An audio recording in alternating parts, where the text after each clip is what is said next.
Welcome to a Siege of Orgrimmar 10-man normal guide. My name is Eve and here we have Aaron, and today we'll guide you through the Galakras normal fight. All the features and abilities you see are from the live servers. This fight reminds a lot about the racer skill fight in Old War. For those who have not seen this fight, you will have to fight a set of ads to gain access to cannons to shoot the dragon down. In this case, Galakras. We use 2 tanks, 3 healers and 5 DPS for this fight. This fight has 2 phases. The first phase, which is fought both on the ground and on the towers, and in this phase you will fight several waves of ads, and in the second phase you will fight Galakras herself. During this fight, you will have your faction leaders and guards to help you out. Jenna for the Alliance and Aethys for the Horde. They'll cast a big AoE effect on the floor which will help you kill the ads, where the guards will help you out as you get in range. You wipe when one of your faction leaders dies. The first phase has at least 2 sets of 4 waves of ads, but possibly more if you do not shoot down Galakras in time. These waves consist of different kinds of ads, the most dangerous ones being the Tidal Shaman and the Bone Crusher. The Tidal Shaman should be focused down at all times. He will cast several heals, including a Healing Tide Totem, which needs to be killed as soon as possible. This heals nearby allies for 10% of their maximum health per tick. Keep interrupting and controlling him and kill the Shaman. For those who wonder, yes, he can be stunned. After that, your primary focus will be the Bone Crusher. They will charge a random faction leader and start channeling Fracture on them, which damages them for 10% of their total life per second. We found that having classes with a knockback like a Boomkin or an Elemental Shaman are very good for this. As soon as the Bone Crushers start channeling, they will knock back the ads and interrupt this. Death Knight's also very good with Death Grip. Besides them, you will have a Flag Bearer, which occasionally drops down a banner to buff his allies.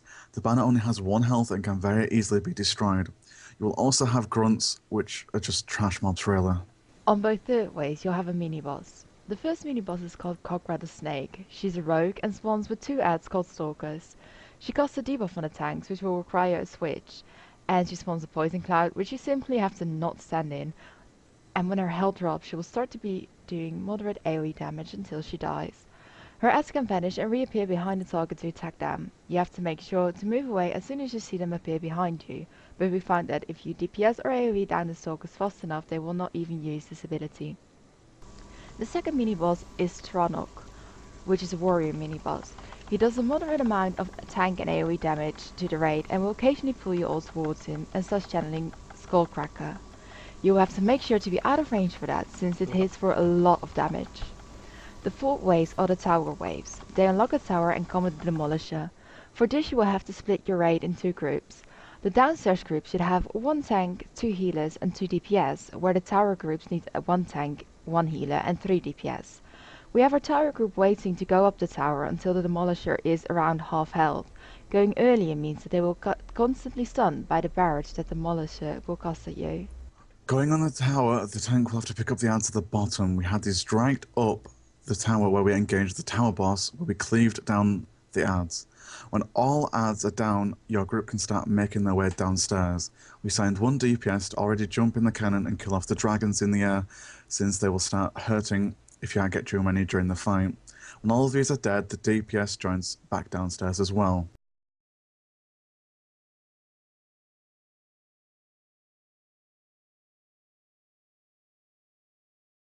The first tower is on your left-hand side as you engage the fight, and you'll have Lieutenant General Korgruk at the top.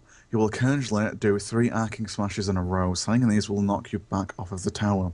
Combined with the fall damage you take, you will pretty much get 1 shot, or just be out of the fight for a good while. It will also cast Thunderclap, slowing everyone on the tower. This can be dispelled.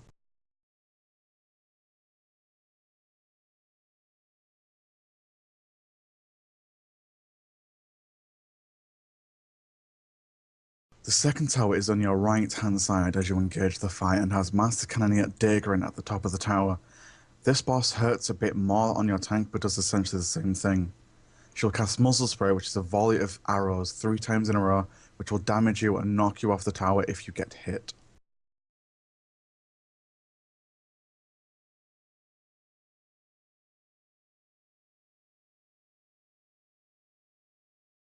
So, to try and make this a bit clearer, the fight has sets of waves. The first waves are purely ads. The third wave is a mini-boss, and the fourth wave is a Demolisher, which will open up a tower. This repeats itself again with 2 ad waves, a mini-boss, and the opening of the second tower. Having access to bow cannons will allow you to engage the boss. Try timing this before a new set of ads comes out to make it easier on your raid. If you don't get the boss down in time, a new set of ads with bone crushers and tidal shamans will spawn. When you shoot down the boss, phase 2 will begin. The boss will drop down, and your group will have to quickly kill off the rest of the ads.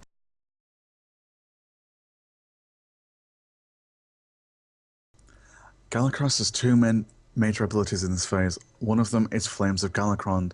This happens very often. She will spawn a ball of fire and send it to a random raid member. When it hits this player, it will deal 600,000 damage to all players.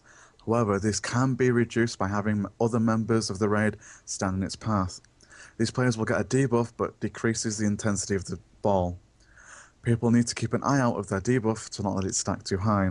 Just move out of the way of the line if your debuff is about to fall off and move back in as soon as you can. There is also a Pulsing Flames, which is an AoE damage to everyone in their group. With every tick of this, Galakras's fire damage will increase by 3%, becoming your Softened Rage. For this reason, we advise you to save your Heroism or Bloodlust for the last 40% of Galakras. We wish you the best of luck with this fight, and we hope you enjoy it. Please do subscribe to our channel and give this video a like if we helped you out. We really do appreciate it. And don't forget to check out our other guides and kill videos.